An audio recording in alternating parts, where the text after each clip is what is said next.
சுக்கிரனுடைய தொடர்பில் இருக்கணும். ஏன் 10ஆம் இடத்துல போய் உச்சமாகிற கிரகம் எது? செவ்வாய். சனி பகவான் வீட்டில் தானே உச்சமாகிறார். அந்த இடத்துல மட்டும்தான் வளர்ச்சி தராருங்கிறார். எப்பவுமே தொழில் தொடங்குறது வந்து பார்த்தீங்கன்னா வெளிச்சம் வந்ததுக்கு அப்புறம் தான் தொடங்கணும். வெளிச்சம் வர்றதுக்கு முன்னாடி பூஜை போடக்கூடாது. எப்படி? இப்போ இந்த நேரங்காலத்தை பார்த்து வைக்கிறப்ப தானே ஒரு நல்ல காரியமெல்லாம் நடக்குது.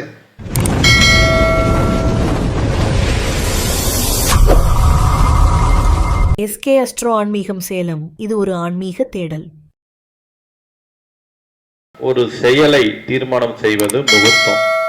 அந்த முகூர்த்தத்தினுடைய நன்மைகள் என்ன, முகூர்த்தத்தினுடைய முன்னேற்றம் என்ன, முகூர்த்தத்தினுடைய சிறப்புகள் என்ன என்ற தலைப்பில் கேரளா பாலக்காட்டிலிருந்து வருகை புரிந்துள்ள மதிப்பிற்குரிய குரு மணிகண்டன் ஐயா அவர்கள் இப்பொழுது சிறப்புரையாற்றுவார். ஐயா வாங்கயா. என்னை பெற்றெடுத்த என் தாய் தந்தையருக்கு என் நன்றியை தெரிவித்துக் கொண்டு அவர்கள் பாதகமலத்தை தொட்டு வணங்கி எனக்கு இந்த கலையை கற்றுக் கொடுத்த என் குருமார்களை வணங்கி அவர்கள் பாதத்தையும் தொட்டு வணங்கி இங்கு அவையில் இருக்கும் அனைத்து ஜோதிட ஆசான்களுடைய பாதத்தையும் தொட்டு வணங்கி ஆர்வலர்கள் அனைவருக்கும் என் நன்றியும் வாழ்த்துக்களையும் சொல்லி இப்போ நாம் எடுத்திருக்கிற ஒரு தலைப்பு என்னன்னு பார்த்தீங்கன்னா முகூர்த்தம் தரும் முன்னேற்றம்னு ஒரு தலைப்பு எடுத்திருக்கேன். அப்போ இப்போ நமக்கு ஒரு ஜாதகத்துக்கு என்ன தேவை? ஃபர்ஸ்ட் ஜாதகத்துக்கு என்ன தேவைங்க? என்ன தேவை? தேதியும் நேரமும் தேவை. நேரம் தேவை. ஃபர்ஸ்ட் என்ன தேவை? நேரம் தேவை. அப்போ நம்ம இப்போ என்ன சொல்றோம்? எல்லா நல்ல விஷயத்துக்கும் முகூர்த்த நேரம் அப்படின்னு சொல்றோம். முகூர்த்த நேரம் அப்படின்னு சொல்றோம். அப்போ அந்த முகூர்த்த நேரம் நல்லதை பார்த்து வைங்கப்பா, நேரங்காலத்தை பார்த்து வைங்கப்பா அப்படின்னு சொல்றோம். இப்போ இந்த நேரங்காலத்தை பார்த்து வைக்கிறப்ப தானே ஒரு நல்ல காரியமெல்லாம் நடக்குது. அப்போ அந்த நல்ல காரியத்துக்கெல்லாம் என்ன முக்கியமாக சொல்கிறோம்? நேரம், காலம், முகூர்த்தம். அந்த நேரங்காலத்தை தான் முகூர்த்தம் அப்படின்னு சொல்கிறோம்.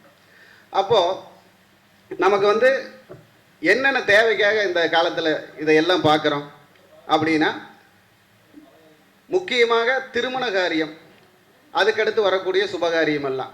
அதுக்கப்புறம் பார்த்தீங்கன்னா தொழில், முக்கியமாக தொழிலுக்கு உண்டான வளர்ச்சி வருமா வராதா அப்படிங்கிறதுக்காக. அதுக்கப்புறம் பார்த்தீங்கன்னா ஒரு கல்வி, நம்ம இந்த கல்வி எடுக்கலாமா அந்த கல்வி எடுக்கலாமா, இந்த நேரத்தில் கொண்டு போய் இந்த படிப்புக்காக சேரலாமா அப்படிங்கிறது. அதுக்கப்புறம் பார்த்தீங்கன்னா நமக்கு வந்து தொழிலுக்கு உண்டான பார்ட்னர் அப்படிங்கிற முறை. அதே மாதிரி சிறு தொழிலிருந்து பெருதொழில் வரைக்கும், அரசாங்க உத்தியோகத்திலிருந்து ஒரு அப்ளிகேஷன் ஃபார்ம் பண்ணுற வரைக்கும், கொடுக்குற வரைக்கும் நம்ம எல்லாத்துக்கும் தேடக்கூடியது நேரத்தை. அப்போ ஜாதகத்தை அல்ல, நேரத்தை தான் தேடுறோம். அப்போ அந்த நேரம் கை கொடுத்தா ஜாதகம் வேலை செய்யும். நேரம் கை கொடுத்தால் ஜாதகம் வேலை செய்யும். இன்றைக்கி கூட நிறைய பேர்த்துக்கு நேரம் கை கொடுக்கறதுனால தான் முன்னாடி இருக்காங்க பெரிய ஆளாக.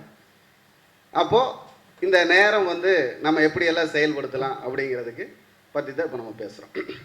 அது இல்லாமல் பொதுவாக இப்போ ஒருத்தருக்கு எல்லா நேரங்காலத்தையும் நல்ல விதமாக தரணும்னு சொன்னால், ஒரு ஜாதகத்தில் நமக்கு சனி பகவானும் செவ்வாய் பகவானும் நல்லா இருக்கணும். இவங்க 2 பேரும் நல்லா இருந்தால் தான் நமக்கு ஒரு நல்ல நேரமே கிடைக்கும் எந்த விஷயத்துலையும். இது ஒரு பொதுவான காரியம். ஏன் சனி பகவானையும் செவ்வாய் பகவானையும் சொல்கிறோம் அப்படின்னு பார்த்தீங்கன்னா, ஜீவனம், கர்மா, தொழில், வாழ்க்கை இதை தரக்கூடிய ஒரே கிரகம் சனி பகவான் தான் நம் ஜாதகத்தில். வேற எந்த கிரகத்துக்கும் கொடுக்கல. அதே மாதிரி நம்ம பாரம்பரியத்தை சொல்லணும்னா செவ்வாய் மட்டும்தான், வேற எந்த கிரகத்துக்கும் கொடுக்கல. ஏன்னா பாரம்பரியம் செவ்வாயை தான் நம்ம ரத்தம்னு சொல்கிறோம், ரத்த சொந்தம்னு சொல்கிறோம். வேற ஏதாவது கிரகத்துக்கு கொடுத்துருக்காங்களா ரத்த சொந்தம்னு? அப்போ இந்த செவ்வாய் சனி பகவான் 2 பேர் மட்டும்தான் நம்ம ஜாதகத்தில் பார்த்தீங்கன்னா நம்மளுடைய எல்லா உறவுகளையும் கொண்டு வருவாங்க. வேற யாரும் கொண்டு வர மாட்டாங்க. இங்கே இருக்கிற 700 கோடி மக்களுக்கு அதுதான். ஏன் இப்போ உங்கள் ஜாதகத்திலே சனி செவ்வாய் எங்கே இருக்காங்கன்னு பாருங்க.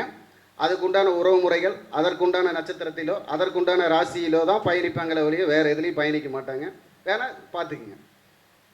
சனி பகவானும் செவ்வாய் பகவானும் ஒவ்வொரு ஜாதக கட்டங்களிலும் எங்கு இருக்கிறாரோ அந்த அதிபதிகளுடைய நட்சத்திரத்திலோ இல்லை அவர்களுக்கு நிற்கக்கூடிய நட்சத்திரத்திலோ தான் நம் குடும்ப உறவினர், நட்பு, மனைவி, மக்கள் எல்லாமே வருவாங்க. இது நான் ஒரு 2000-3000 ஜாதகத்தில் ஆராய்ச்சி பண்ண விஷயம். இதை உங்கள் ஜாதகத்தில் இங்கே இருக்கிறீங்களோ போட்டிங்கனாலும் அந்த நட்சத்திரம் தான் பயணிப்பாங்க, வேற யாரும் பயணிக்க மாட்டாங்க. இவங்க தான் இருப்பாங்க. இப்போ உங்கள் வீட்டில் என்ன நட்சத்திரம் இருக்குன்னு சொல்லுங்கள். அடுத்தது எல்லாத்துக்குமே கணக்கு போட்டுங்க. சொல்லுங்க. ஆ, அவ்வளோதான். அந்த சனி பகவான் செவ்வாய் பகவான் இல்லாமல் நம்ம கர்மா பாரம்பரியம் வளராது ஜாதகத்தில். இது நான் சொல்கிறது 700 கோடி மக்களுக்கும் சொல்கிறேன், ஒருத்தருக்கெல்லாம் சொல்லலை. அப்போ அவங்க 2 பேர் நினச்சா தான் நமக்கு எல்லா விஷயத்துக்கும் நல்ல நேரத்தையும் தர முடியும், நல்ல விஷயத்தையும் செயல்படுத்த முடியும். வேற யாருமே செயல்படுத்த முடியும். ஏன் அப்படின்னா இது என்னோட ஆராய்ச்சின்னு சொல்கிறேன். ஆ, அவ்வளோதான். அவங்க இல்லாமல் வழி நடத்தாது அப்படின்னு சொல்கிறேன். ஏன்னா இது நம்ம அது மாதிரி நிறையா ஜாதகத்தை பார்த்து அதோடைய விஷயங்களும் அவங்களுக்கு எப்படி வெற்றி வருது, அவங்க எந்த நேரத்தில் முயற்சி பண்ணி வெற்றி பெற்றிருக்காங்க, இதையெல்லாம் ஆராய்ச்சி பண்ணி எடுத்தப்போ தான் இதுக்கு எல்லாமே முகூர்த்தங்கிறது ரொம்ப முக்கியமாக இருக்குது அப்படிங்கிறது நம்ம தெரிஞ்சுக்கிட்டோம். சரி, அப்போது ஒருவர் இப்போ திருமண தொடர்பு ஏற்படுத்தணும் அப்படின்னா அந்த நேரத்தில் முகூர்த்தம் எப்படி இருக்கணும் அப்படின்னு பார்த்தீங்கன்னா, முகூர்த்த நேரம் அப்படிங்கிறது பார்த்தீங்கன்னா அந்த ஆண் ஜாதகத்திற்கு 1ஆம் அதிபதியும் அந்த ஆண் ஜாதகத்துக்கு லக்னாதிபதியும் 10ஆம் அதிபதியும் 4ஆம் அதிபதியும் தொடர்புள்ள நேரத்தில் இருக்க வேண்டும் திருமணம் முகூர்த்தம். எப்படி? ஆண் ஜாதகத்துக்கு. ஏன்னா ஒரு பெண் வந்தால் பாதுகாக்கக்கூடியது ஆண் தான், பெண் அல்ல. அப்போ அந்த ஆண் ஜாதகத்துக்கு 1ஆம் அதிபதியும் 4ஆம் அதிபதியும் 10ஆம் அதிபதியும் ஏதாவது ஒரு விதத்தில் அந்த முகூர்த்த நேரத்தில் சேர்ந்துருக்கணும். அப்படி இருக்கிற பார்த்தீங்கன்னா அவங்க பிரியவே மாட்டாங்க. சுகத்துலேயும் சரி, தொழிலையும் சரி வளர்ச்சி இருக்கும். ஏன் இதை நம்ம சொல்கிறோம் அப்படின்னா, நம்ம ஜாதகத்தில் லக்னங்கிறது நம்ம கௌரவத்தை சொல்லக்கூடியது, 4ஆம் இடங்கிறது சுகத்தை சொல்லக்கூடியது, 10ஆம் இடங்கிறது ஜீவனம் வாழ்க்கை வளர்ச்சியை சொல்லக்கூடியது. அப்போ இந்த 3ம் சேர்ந்து இருக்கிற நேரம் ஒரு முகூர்த்த நேரம் எடுக்கிறப்போ அவங்க கண்டிப்பாலும் சிறப்பாக வருவாங்க அப்படின்னு சொல்கிறோம். அதுக்கப்புறம் மீண்டும் அதே மாதிரி அந்த அன்னைக்கு எடுக்கக்கூடிய முகூர்த்தத்தில் எப்பவுமே பார்த்தீங்கன்னா நமக்கு சனி பகவானும் செவ்வாய் பகவானும் மறையாமல் இருக்க வேண்டும். எடுக்கக்கூடிய முகூர்த்தத்தில் சனி பகவானும் செவ்வாய் பகவானும் மறையாமல் இருக்க வேண்டும். மறையாமல்னா 12ல் மறையலாம். ஏன்னா அந்த 12ஆம் இடத்தை நம்ம என்ன சொல்கிறோம்? அயன சைன போகம்னு சொல்கிறோம், சொத்து சேர்க்கைன்னு சொல்கிறோம். அப்போ அதில் தான் சின்னதாக ஏதாவது குறை வருமா வழியே அவங்க வாழ்க்கையில் வராது. இவங்க 2 பேரும் ஒட்டுக்காக தான் இருப்பாங்க, பிரிய மாட்டாங்கன்னு நம்ம உறுதியாக சொல்லலாம். அப்போது அதே மாதிரி ஒரு முகூர்த்தம் எடுக்கிறப்போ சந்திர பகவான் லக்னாதிபதிக்கு 6-8 இருக்கக்கூடாது. முகூர்த்தம் எடுக்கிறப்போ சந்திர பகவான் லக்னாதிபதிக்கு 6-8 இருக்கக்கூடாது. அப்படி இருக்கிற டைமில் நம்ம திருமணம் மூச்சிட்டோம்னா எவ்வளோ சொத்து பத்து இருந்தாலும் நிலைக்காதுன்னு அர்த்தம். ஆமாம், இதெல்லாம் ஆணுக்கு, இதெல்லாம் ஆணுக்கு, நான் சொல்வதெல்லாம் ஆணுக்கு, பெண்ணுக்கல்ல. பெண்ணை பாதுகாக்கத்தான் ஆண், பலவந்தப்படுத்த அல்ல. இது ஒரு சினிமா டைலாக் கூட இருக்கு.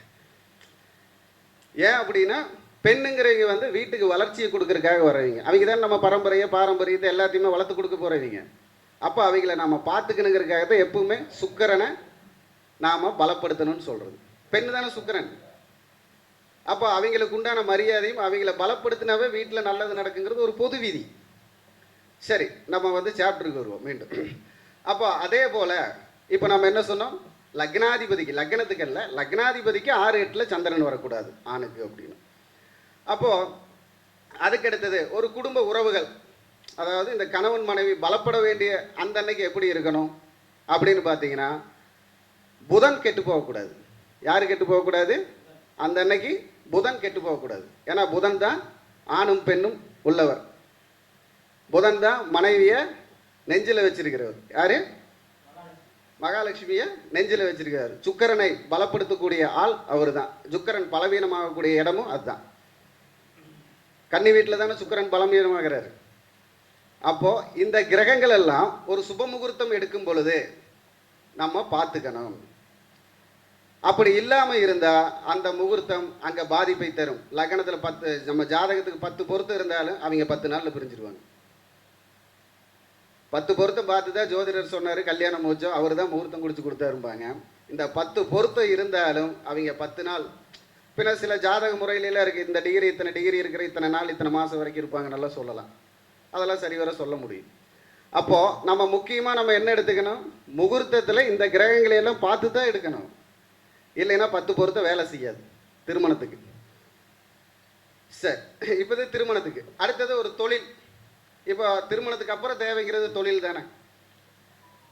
அப்போ அந்த தொழிலுக்கு நம்ம எப்படி ஒரு முகூர்த்தம் எடுக்கணும்? ஒரு தொழில் தொடங்குறோம் பாருப்பா, அவன் சின்னதாக தொடங்கினா பெரிய ஆள் ஆகிட்டான். இன்னைக்கு பார்த்தா ஒரு 2 வருஷம் தான் இருக்கும், இன்னைக்கு காரு பங்களா இது எல்லாமே வந்துருச்சு அப்படின்னு நம்ம சொல்லுவோம். அப்போ நாம் என்ன சொல்லுவோம்? அவனுக்கு சுக்கர தசை அடிக்கும்பா அப்படிம்போம். என்ன தசை? சுக்கர தசைன்னு சொல்லுவோம். அவரை மட்டும்தான் மென்ஷன் பண்ணுவோம். பெரும் பணங்கிற குரு எல்லாம் மென்ஷன் பண்ண மாட்டோம். சுக்கர தசைன்னு தான் சொல்லுவோம். அப்போ அந்த சுக்கரன் பலமாக இருக்கணும். அந்த அன்னைக்கு யார் பலமாக இருக்கணும்? ஒரு தொழில் படங்கிறப்போ சுக்கரன் பலமாக இருக்க வேண்டும். அதே மாதிரி அந்த தொழில் தொடங்குற அன்னைக்கு சனியும் செவ்வாயும், அதாவது சனி பகவானும் செவ்வாய் பகவானும் அந்த சுக்கரனோட தொடர்பில் இருக்கணும். எப்படி இருக்கணும்? சுக்கரனுடைய தொடர்பில் இருக்கணும். ஏன் 10ஆம் இடத்துல போய் உச்சமாகிற கிரகம் எது? செவ்வாய். சனி பகவான் வீட்டில் தானே உச்சமாகிறார். அந்த இடத்துல மட்டும்தான் வளர்ச்சி தராருங்கிறார். அப்போ தொழில் உச்சமாகணும்னா அங்கே செவ்வாய் நமக்கு கை கொடுக்கணும். ஏன்னா அவர் தானே தலை, கௌரவம். காலச்சக்கரத்துக்கு லக்னமாக சொல்கிறது மேசத்தை தானே சொல்கிறோம். அப்போ அவர் தான் தலை, அவர் தான் கௌரவம். அப்போ ஒரு தொழிலில் நாம் தலையாக இருக்கணும் அப்படின்னா அங்கே சுக்கிரன் வந்து இந்த சனி பகவானோடையும் செவ்வாய் பகவானோடையும் தொடர்பு கொண்ட லக்னமாக இருக்க வேண்டும். ஒரு தொழில் தொடங்கும் லக்னமும் முகூர்த்தமும். எப்பவுமே தொழில் தொடங்குறது வந்து பார்த்தீங்கன்னா வெளிச்சம் வந்ததுக்கு அப்புறம் தான் தொடங்கணும். வெளிச்சம் வர்றதுக்கு முன்னாடி பூஜை போடக்கூடாது. எப்படி? வெளிச்சம் வெளியில் வந்துடணும். வளர்ச்சிக்கு உண்டானவன் வளர்ந்ததுக்கு அப்புறம் தான் நம்ம தொழில் தொடங்கணும். தொழிலை வந்து பிரம்ம முகூர்த்தத்தில் தொடங்கவே கூடாது. ஏன்னா அது இருட்டுன்னு அர்த்தம். நம்ம வளர்ச்சி, அதாவது என்னது, வெளிச்சத்தை தேடி போகிறோம்னு அர்த்தம். வெளிச்சம் வந்துட்டா வெளிச்சத்தில் இருக்கிறோம்னு அர்த்தம். ஒரு தொழில் தொடங்குறப்போ இதை பண்ணணும். அதே மாதிரி தொழில் தொடங்குறப்ப எந்தெந்த கிரகங்கள் எந்த பாவகங்கள் ஒரு ஜாதகத்தில் வலுத்திருக்கணும், அப்போ அந்த பாவகத்துக்கு எந்த கிரகங்கள் சப்போர்ட் பண்ணணும் அப்படிங்கிறத நம்ம பார்த்துக்கணும். அப்போது ஒரு தொழில் தொடங்குறப்போ நம் தொழிலுக்கு தொடங்கும் அன்றைய தினம் முகூர்த்தத்தில், அதாவது அந்த முகூர்த்த தினத்தில் இருக்கக்கூடிய கோச்சாரத்தில் 3ஆம் அதிபதியும் 6ஆம் அதிபதியும் 10ஆம் அதிபதியும் தொடர்பு கொள்ளணும். எப்படி? 3ஆம் அதிபதியும் 6ஆம் அதிபதியும் 10ஆம் அதிபதியும் தொடர்பு கொள்ளக்கூடிய தினமாக இருக்க வேண்டும் ஒரு தொழில் தொடங்கும் தினம். அதே மாதிரி அந்த அன்னைக்கு சுக்கிரன் கூட சனியோ செவ்வாயோ கண்டிப்பாக தொடர்பு பெறணும். அப்படி தொடர்பு பெற்றால் தான் அந்த தொழில் வளரும்.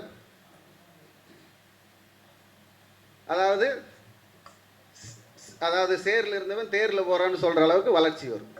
அதில் எல்லாம் மாற்றமே வராது. ஏன்னா நம்ம வந்து இப்போ இந்த மாதிரி தொழில் தொடங்குறதுக்கு குறித்து கொடுத்து சமீபத்தில் கொஞ்சம் வளர்ந்தவங்கெல்லாம் இருக்காங்க. அப்போ அவங்களுக்கெல்லாம் வளர்ச்சி வந்திருக்கு. ஒரு 10-30 பேர்த்துக்கு மேலே நான் வந்து இந்த மாதிரி செலக்ட் பண்ணி கொடுத்தேன். அதில் ஒரு 10-20 பேர் இப்போ வளர்ச்சியில் இருக்காங்க. அப்போ அந்த வளர்ச்சி இந்த முகூர்த்தம் இப்படி கொடுக்குதுங்கிற ஒரு அனுபவத்தில் தான் நான் பேசுகிறேன். அப்போ அனுபவம் இல்லாமல் பேசலை. அதே மாதிரி இப்போ லாஜிக்கே சொன்னாலும் முயற்சிங்கிற தைரிய வீரியம் கீர்த்தி வேணும். 6ங்கிற தொழிலுக்கு உண்டான தன்மை வேணும்.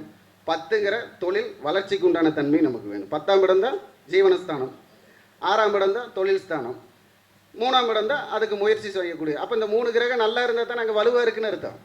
இல்லைன்னா வலுவு இல்லையே. இப்போ வலுவு இல்லாமல் நம்ம ஒன்றும் பண்ண முடியாது அப்படின்னு சொல்லு.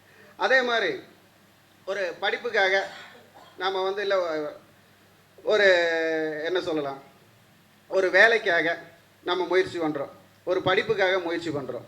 அப்போ அந்த எந்த முகூர்த்தம் எந்த நேரத்தில் போய் இது பண்ணலாம். அப்போ பொதுவாகவே 10 மணிக்கு மேலே தானே ஆஃபீஸ் தொடங்குவாங்க. எந்த ஒரு கவர்மெண்ட் ஆஃபீஸில் போய் ஒரு அப்ளிகேஷன் கொடுக்குற மாதிரி இருந்தாலும் 10 மணிக்கு மேலே தான் தொடங்குவாங்க. அப்போது நாம் குறிப்பிட்ட மாதிரி எந்த கிரகத்துடைய சப்போர்ட்டில் போகலாம் நம்ம போகிற அன்னைக்கு. அப்போ அந்த கோச்சாரத்தில் கிரகங்கள் எப்படி இருக்கணும், நம் ஜாதகத்தில் எந்த கிரகத்தோட தொடர்புடையதாக இருக்க வேண்டும் அப்படிங்கிறதெல்லாம் இருக்குது. அப்போது இந்த ஒரு அப்ளிகேஷன் கொடுக்குறக்கோ இல்லை நம்ம வந்து ஒரு வேலை வாய்ப்புக்காக போய் சேர்றதுக்கோ பார்த்தோம்னா நம்ம ஜாதகத்தில் 5ஆம் அதிபதியும் 7ஆம் அதிபதியும் 12ஆம் அதிபதியும் தொடர்பு கொள்ளணும். 5, 7, 12 இந்த 3 தொடர்பு கொள்ளக்கூடிய நேரத்தில் நம்ம போகலாம். இல்லைன்னா கோச்சாரத்தில் இந்த 3 அதிபதிகளோட தொடர்பு நம்ம ஜாதகத்துக்கு வேணும். அந்த மாதிரி நேரத்தில் போனோம்னா அந்த வேலை கன்ஃபார்ம். இதை யார் வந்தாலும் மாற்ற முடியாது. அதில் எத்தனை எதிரிகள் வந்தாலும் அதை ஜெயிச்சு அந்த வேலை நமக்கு தான் கிடைக்கும். இப்போ நம்ம எலெக்ஷன் நடந்த மாதிரி பணம் எவ்வளோதான் கொடுத்தாலும் வேலையாகாது, கொடுக்காம ஜெயிச்சுக்கிற மாதிரி. அந்த மாதிரி நம்ம வெற்றி நமக்கு தேடி வரும். அப்போது எந்த கிரகங்களுடைய ஒரு சப்போர்ட் வேணும்? 5ஆம் அதிபதி, 7ஆம் அதிபதி, 12ஆம் அதிபதி கோச்சாரத்தில் தொடர்பு கொள்ளணும் அதே பாவகத்தோட. இல்லைன்னா அந்த பாவகத்தில் வந்து இருக்கணும் கோச்சார கிரகங்கள், அதே கிரகங்கள் அந்த பாவகத்தில் இருக்கிற நேரத்தில் போனோம்னா நம்ம வந்து ஒரு தொழில் கண்டிப்பாக கிடைக்குன்னு சொல்லலாம். அதே மாதிரி நம்ம கொடுக்கக்கூடிய அப்ளிகேஷனுக்கு நமக்கு வெற்றி கிடைக்குன்னு சொல்லலாம். இதெல்லாம் வந்து இப்போ நம்ம என்ன எதுக்காக இதை சொல்கிறோம் அப்படின்னா, எனக்கு கொடுத்து நான் அனுபவிச்சிருக்கேன், அந்த விஷயத்தை செயல்படுத்தி இருக்கோம். இப்போ 5, 7, 12ங்கிறது வந்து ஒவ்வொரு விஷயத்துக்காக சொல்லலாம். இப்போ காதல் திருமணத்துக்கு சொல்லலாம். அதே மாதிரி குடும்பத்தில் அதிகமான உறவுகளை வந்து வருத்தி வைக்கணும்னு சொல்லலாம். இந்த மாதிரி நிறைய விஷயம் இருக்குது. ஆனால் அது இல்லாத தொழிலுக்கும், தொழிலில் தொடங்கக்கூடிய, அதாவது நம்ம போய் சேரக்கூடிய வேலை வாய்ப்பு கொடுக்கக்கூடிய அப்ளிகேஷன் சொல்லக்கூடிய அமைப்புக்கு, இதுக்கெல்லாம் அது சிறப்பு தரும். அப்போ அதே மாதிரி அரசாங்க உத்தியோகம் கண்டிப்பாக எனக்கு வேணும். ஜாதகத்தில் வந்து சூரியன் நீச்சமாக இருக்கார், செவ்வாய் பலங்கம்மியாக இருக்கார். அப்படிங்கிறப்போ அரசாங்க உத்தியோகத்துக்காக ட்ரை பண்ணுறேன், அரசாங்க உத்தியோகம் வேணும். அப்படிங்கிறப்போ நம்ம எந்த நேரத்தை கையில் எடுக்கலாம், எந்த முயற்சியை செய்யலாம் அப்படின்னு பார்த்தீங்கன்னா, இந்த அரசாங்க உத்தியோகத்துக்கு ஜாதகத்தில், நம்ம ஜாதகத்தில் 8ஆம் அதிபதி கோச்சாரத்தில் எப்போ வலுவாக வர்றாரோ அப்போ கொண்டு போய் அப்ளிகேஷன் கொடுக்கலாம். எப்படி? நம் ஜாதகத்தில் இருக்கக்கூடிய 8ஆம் அதிபதி கோச்சாரத்தில் எப்போ வலுவாக வர்றாரோ அப்போ கொண்டு போய் அதுக்கு தொடர்பு கொடுக்கலாம், முயற்சி பண்ணலாம் அரசாங்க வேலைக்கு. அந்த அன்னைக்கு இந்த செவ்வாய் பகவானுடைய, சனி பகவானுடைய, அந்த சூரிய பகவான் தொடர்பு கொண்டா போதும் கோச்சாரத்தில். எப்படி? செவ்வாய் பகவானுடையோ சனி பகவானுடையோ சூரிய பகவான் தொடர்பு கொண்டா போதும். அப்போது சூரியன் சனிங்கிறது தலைமைன்னு அர்த்தம். அப்போ அந்த தலைமையாக இருக்கக்கூடிய இடத்த நம்ம அரசாங்கம்னு சொல்கிறோம். அப்போ அந்த அரசாங்கத்தில் கண்டிப்பாக உத்தியோகம் கிடைக்கிறதுக்கு உண்டான ஏதாவது ஒரு வாய்ப்பை அங்கே அவர் சரி செய்து கொடுப்பார், அதுக்குண்டான துணையை ஏற்படுத்தி கொடுப்பார். அப்போது இந்த விஷயத்தையெல்லாம் நாம் வந்து சரிவர இந்த முகூர்த்த நேரத்தை பயன்படுத்தினாவே ஜாதக பலத்தை கூட்ட முடியும், ஜாதகத்துக்கு பலத்தை கூட்ட முடியும். அப்போது ஜாதகம் பலம் கூடும்போது நமக்கு அதற்குண்டான வெற்றியும் செயல்பாடு கண்டிப்பாக கிடைக்கும். ஏன்னா இன்றைக்கி ஆசை இல்லாதவங்க யாரும் கிடையாது. எனக்கு ஆசை இருக்குது, இங்கே இருக்கிறவங்களுக்கு ஏதாவது ஒரு வகையில் ஒவ்வொரு ஆசைகள் இருக்குது. அந்த ஆசைகள் வந்து பலப்படணும்னா நமக்கு முகூர்த்த நேரம் தான் கை கொடுக்கும். ஏன்னா ஒரு ஆணும் பெண்ணும் இணையிறதுக்கு, அந்த ஆசையை பலப்படுத்துறதுக்கே முகூர்த்த நேரத்தை குறித்து கொடுத்து தானே போக சொல்கிறோம். அப்போ முகூர்த்த நேரங்கிறது அவ்வளோ முக்கியம். இந்த முகூர்த்த நேரங்கிறத செயல்படுத்தினா வெற்றி கண்டிப்பாக வரும். சரி, அதுக்கப்புறம் திருமண அமைப்பில் பார்த்துக்கிட்டிங்கன்னா எப்பவுமே ஆணை விட பெண் ஒரு மணி நேரமாவது முன்னாடி பிறந்தவங்களா இருக்கணும். சேர்த்து வைக்கிறப்போ ஆணை விட பெண் ஒரு மணி நேரமாவது முன்னாடி பிறந்தவங்களா இருக்கணும். அப்படி இருந்தால் தான் அந்த இடத்துல வளர்ச்சி வரும் திருமணமானது. அதே மாதிரி ஏன் இதை சொல்கிறோம் அப்படின்னம்னா, பாட்டெல்லாம் கேட்டிருப்பீங்க, பழைய பாட்டில் நீ முன்னாடி போனால் நான் பின்னாடி வரேன்னு. அந்த காலத்தில் பார்த்தீங்கன்னா கணவன் முன்னாடி இருப்பார், மனைவி பின்னாடி தான் வருவாங்க, கூட சேர்ந்து வர மாட்டாங்க. இப்போ தான் வந்து ஜாலியாக கை போட்டு ரோட்டில் ஜாலியாக போகிறாங்க. அப்போ அப்படி இல்லைல்ல அந்த காலத்தில். அப்போ அந்த முன்னாடிங்கிற விஷயம் பின்னாடி பலப்படணும். அப்போ அந்த முன்னாடி தலை நிமிர்ந்து நடக்கணும்னா பின்னாடி தலை குமிஞ்சு வரணும்.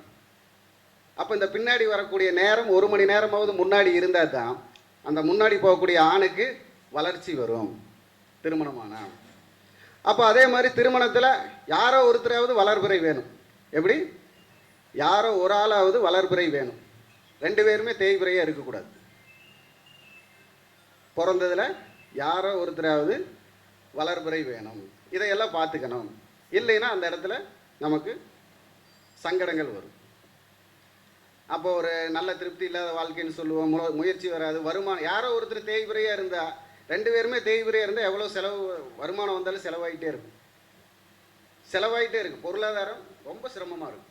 ஏன்னா இருக்கிற ஜாதகத்தை போட்டு மேட்ச் பண்ணி பாருங்கள், ஒன்றும் பிரச்சனை இல்லை. அதே மாதிரி நம்மளுடைய செயல்பாடு இந்த திருமண பொருத்தத்தில் முடிஞ்ச வரைக்கும் ஆண் வந்து ஏஎம்ல பிறந்தவங்களாவே இருக்கணும், காலை நேரத்தில் பிறந்தவங்களாவே இருக்கிறது சிறப்பு. ஏன் அப்படின்னா ஆண் வந்து பாதுகாப்பு தன்மை, அந்த ஆண் பாதுகாப்பு தன்மையை கொடுப்பார், வளர்த்துவார், வெற்றி பெறுவார். அப்போ வளர்ச்சி வரும் அப்படின்னு நம்ம சொல்கிறோம். அப்போது இந்த மாதிரி முகூர்த்த நேரத்தை செயல்படுத்துகிறப்போ வெற்றி கிடைக்கும். ஏன்னா எல்லாத்துக்குமே இன்றைக்கி முகூர்த்தம் தான் ரொம்ப முக்கியம். அந்த காலத்தில் பார்த்தீங்கன்னா இந்த ஜாதகங்கிறதே வந்து ராஜாக்களுக்கு மட்டும்தான், பாமரர்களுக்கும் கிடையாது, அங்கே இருக்கிறவங்களுக்கும் கிடையாது. இந்த காலத்தில் இன்னைக்கு பிறந்த குழந்தை வரைக்கும் கிடைக்கும் ஜாதகம். அப்போ அந்த காலத்தில் பார்த்தீங்கன்னா ராஜாக்கள் தான் நிச்சயதார்த்த முகூர்த்தம், சாந்தி தாரா முகூர்த்தம், சாந்தி முகூர்த்தம்னு எல்லாத்தையும் முகூர்த்த நேரத்துலேயே பண்ணுவாங்க. அந்த நேரத்தில் என்னென்ன உபகரணம் வேணுமோ தேவையோ எல்லாத்தையும் அவங்க அணிவிச்சு அதுக்கு தகுந்த மாதிரி தான் எல்லாத்துலேயுமே ஈடுபடுவாங்க.